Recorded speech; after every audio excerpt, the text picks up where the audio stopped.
Ce n'est pas un simple réveil. Ce n'est pas une insomnie passagère. Et ce n'est surtout pas normal à votre âge.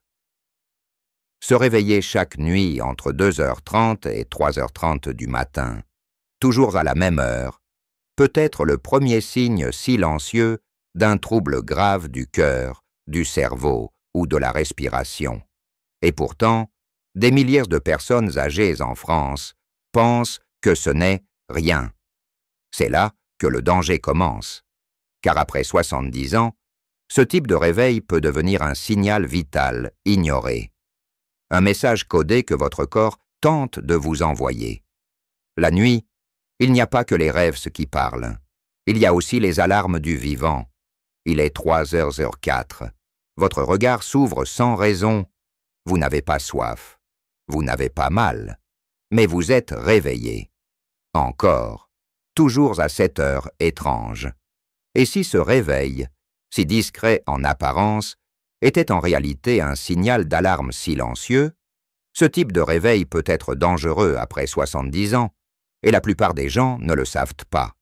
Pourtant, votre corps, lui, sait. Il murmure quelque chose, chaque nuit, à la même heure. Une sorte de message codé. Et souvent, on ne l'écoute pas. Dans ce silence nocturne, beaucoup pensent qu'il s'agit juste d'un effet de l'âge, d'un petit désagrément lié à la vieillesse. Mais si ce n'était pas ça, si ce réveil à 3h du matin était le reflet d'un trouble profond, à partir de 70 ans, certains réveils nocturnes ne sont plus anodins. Ils peuvent révéler des troubles invisibles qui n'apparaissent qu'au cœur de la nuit. Ils peuvent être les premiers signes d'un cœur qui fatigue, d'un cerveau qui manque d'oxygène, ou d'un système nerveux en déséquilibre. Des signaux faibles, mais porteurs de conséquences graves. Une dame que j'ai accompagnée, 82 ans, se réveillait toujours à 3h07. Elle notait cela dans un petit carnet, sans trop y croire. Elle pensait que c'était l'habitude. Jusqu'à ce qu'on découvre une arythmie cardiaque silencieuse. Un trouble du rythme qui, sans ce réveil étrange, serait passé inaperçu. Ce simple symptôme nocturne lui a permis d'éviter un accident plus grave. Ce type d'histoire, je le vois chaque mois, et elles commencent toutes pareilles. Un réveil banal, toujours, à la même heure. Les études récentes montrent que les réveils entre 2h30 et 4h du matin, chez les personnes âgées, peuvent être liés à des phénomènes physiologiques bien précis. Apnée du sommeil, troubles cardiaques discrets, micro-ischémie cérébrale. On pense qu'on est simplement éveillé. En fait, le corps est en train de nous sauver, de nous envoyer un message d'urgence. Mais il le fait avec douceur. Juste un réveil. Ce qui rend ces réveils dangereux, ce n'est pas leur fréquence, c'est leur régularité, leur répétition, leur association à d'autres petits signes que l'on ignore souvent, fatigue matinale inexpliquée, perte de mémoire passagère, étourdissement discret ou sensation de souffle court, rien d'alarmant en soi. Mais mis ensemble, ces signaux construisent un tableau bien plus sérieux. Un tableau que seuls ceux qui écoutent leur corps peuvent déchiffrer. Alors pourquoi à 3h? Pourquoi pas à 1h ou à 5h?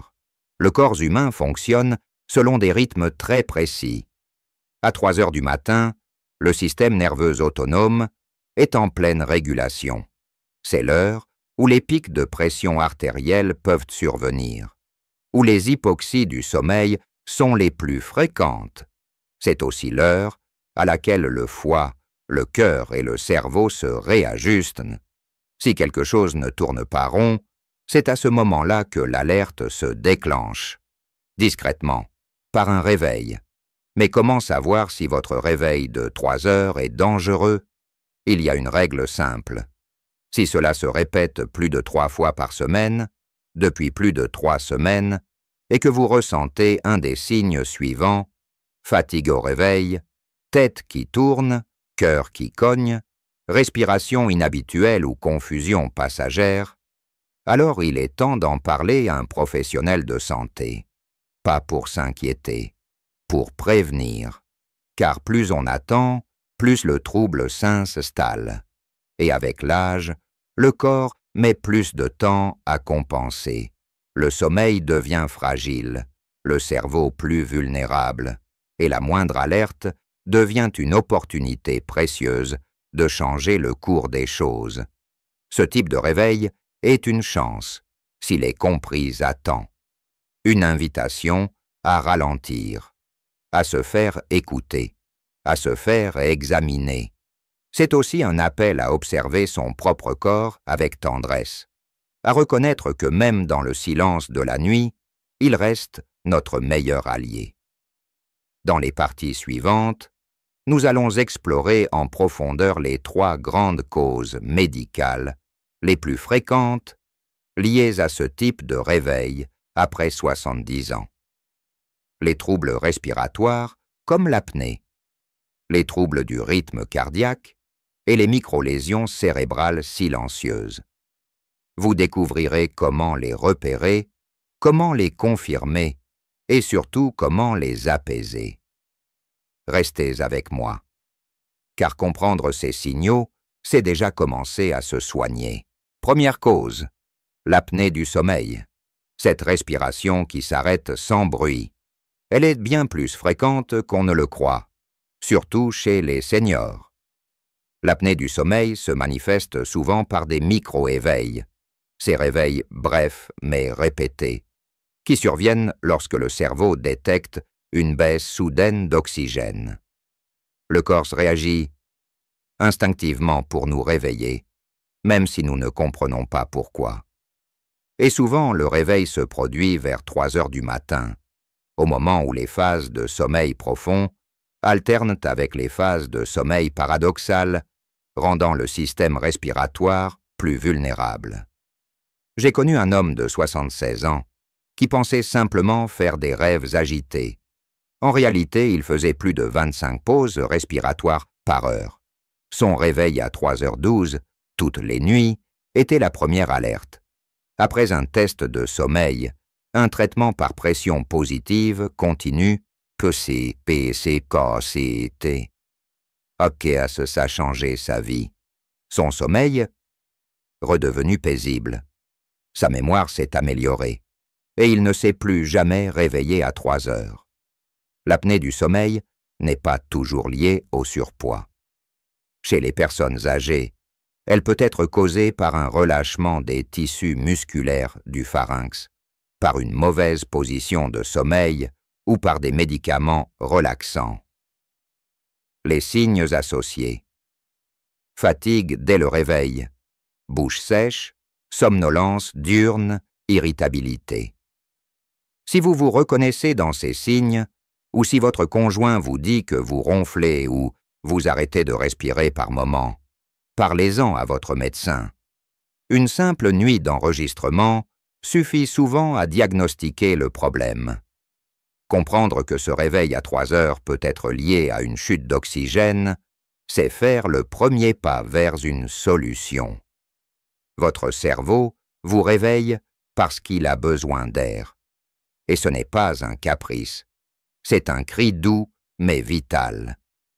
Deuxième cause, les troubles du rythme cardiaque. Ils sont parfois silencieux, parfois discrets, mais toujours significatifs. Chez les personnes âgées, l'arythmie, c'est-à-dire une irrégularité du rythme cardiaque, est plus fréquente qu'on ne le croit, et elle peut se manifester d'abord la nuit. Pourquoi? Parce que c'est durant le sommeil profond que le cœur est censé ralentir naturellement. Mais chez certaines personnes, au lieu de ralentir doucement, le cœur bat de manière erratique ou s'arrête brièvement, provoquant un micro-réveil brutal. Ce réveil n'est pas forcément accompagné de douleur. Parfois, il s'agit juste d'un sursaut, d'une sensation étrange, d'un besoin d'air. Mais il est là, et il revient chaque nuit, à la même heure. Une patiente m'a un jour raconté qu'elle rêvait qu'elle courait, haletante, et se réveillait brusquement à 3 heures du matin. Ce rêve récurrent cachait en réalité une fibrillation auriculaire. Depuis qu'elle est traitée, elle ne court plus dans ses rêves. Et surtout, elle ne se réveille plus à cette heure précise. Les troubles du rythme cardiaque sont nombreux. Extrasystole, tachycardie, bradycardie, mais ils ont un point commun. Ils perturbent l'équilibre interne du corps, particulièrement pendant le sommeil. Le cerveau, détectant un trouble dans le flux sanguin, déclenche un réveil pour protéger le système vital. Là encore, le corps agit sans faire de bruit. Il nous alerte avec douceur. Mais il ne faut pas ignorer ces réveils récurrents, surtout s'ils s'accompagnent d'une sensation d'oppression, d'un battement de cœur irrégulier ou d'une angoisse inexpliquée. Un électrocardiogramme simple peut souvent révéler des anomalies. Dans certains cas, un enregistrement sur 24 heures, appelé Holter, est nécessaire pour repérer les irrégularités nocturnes. La bonne nouvelle, il existe des traitements efficaces, des ajustements médicamenteux, des pacemakers si nécessaire.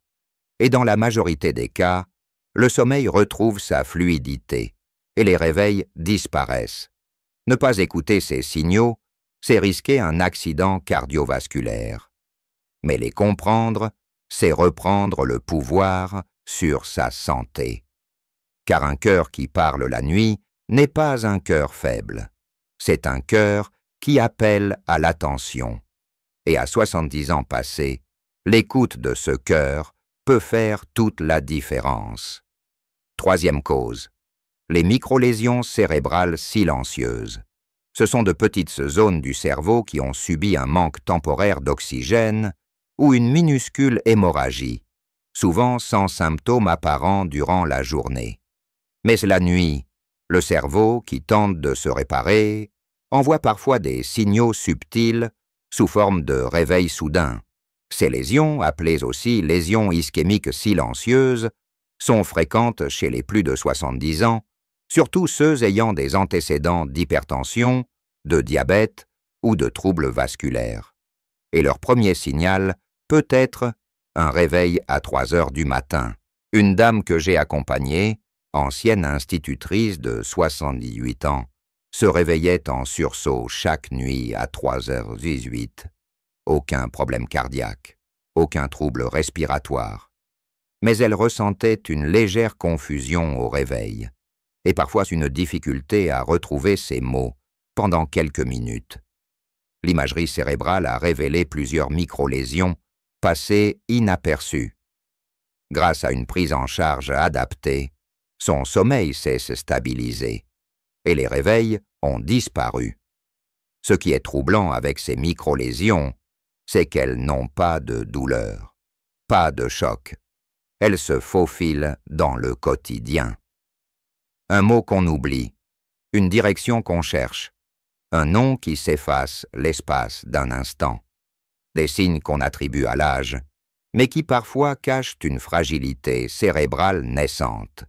Et le corps, fidèle messager, tente de prévenir.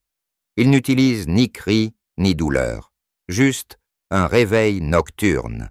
Ces lésions peuvent être stabilisées, voire évitées, avec une bonne hygiène de vie, une alimentation riche en oméga 3, une activité physique douce mais régulière, une tension bien contrôlée, un suivi médical adapté. Il existe aussi des exercices cognitifs simples, comme les jeux de mémoire, la lecture à voix haute ou les promenades conscientes, qui permettent de renforcer la plasticité cérébrale. Se réveiller à 3 heures du matin peut donc être, dans certains cas, l'unique opportunité offerte par le cerveau pour exprimer un déséquilibre. Un réveil sans bruit, mais plein de sens.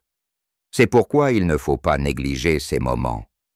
Ils ne sont pas juste des interruptions du sommeil. Ils sont parfois des portes entr'ouvertes sur ce que le corps essaye de dire.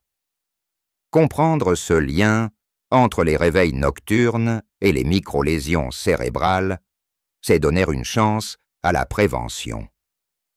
C'est aussi changer notre regard sur le vieillissement, non pas comme un effacement progressif, mais comme une écoute plus fine de ce qui nous habite. Et parfois, il suffit d'écouter le silence de la nuit pour entendre l'essentiel. Dans la suite de cette vidéo, je vous expliquerai comment transformer ces réveils en alliés de votre santé. Quels gestes simples peuvent faire la différence? Et comment chaque nuit, même à 3 heures du matin, peut devenir un moment de bienveillance envers vous-même. Si vous avez aimé cette exploration, n'oubliez pas de vous abonner, de liker la vidéo et de la partager avec ceux que vous aimez. Et surtout, restez avec moi pour la prochaine vidéo, où je vous parlerai des habitudes du soir qui peuvent prédire votre longévité. À très bientôt. Comprendre ce lien entre les réveils nocturnes et les microlésions cérébrales, c'est donner une chance à la prévention. C'est aussi changer notre regard sur le vieillissement, non pas comme un effacement progressif, mais comme une écoute plus fine de ce qui nous habite. Et parfois, il suffit d'écouter le silence de la nuit pour entendre l'essentiel, alors que retenir que se réveiller à 3 heures du matin n'est jamais un hasard. Ce n'est pas une coïncidence, encore moins une fatalité. C'est peut-être l'unique langue que votre corps utilise pour dire « aide-moi ». Et cela mérite d'être entendu, car un réveil, même silencieux, peut sauver une vie. La vôtre, ce que vous pouvez faire dès ce soir. Tenir un petit carnet près du lit. Notez l'heure précise du réveil. Votre état physique, vos sensations. En parler à votre médecin. Et surtout, ne plus considérer cela comme normal. Il n'est jamais trop tard pour écouter son corps. Jamais trop tard pour prendre soin de soi. Si cette vidéo vous a parlé, si elle vous a éclairé, n'hésitez pas à la partager avec vos proches, à vous abonner à cette chaîne. Chaque semaine, je vous accompagne pour mieux comprendre votre santé, votre sommeil et votre longévité. Et dans la prochaine vidéo, nous verrons ensemble quelles habitudes du soir peuvent prédire votre espérance de vie. Des gestes simples, mais puissants. À très vite.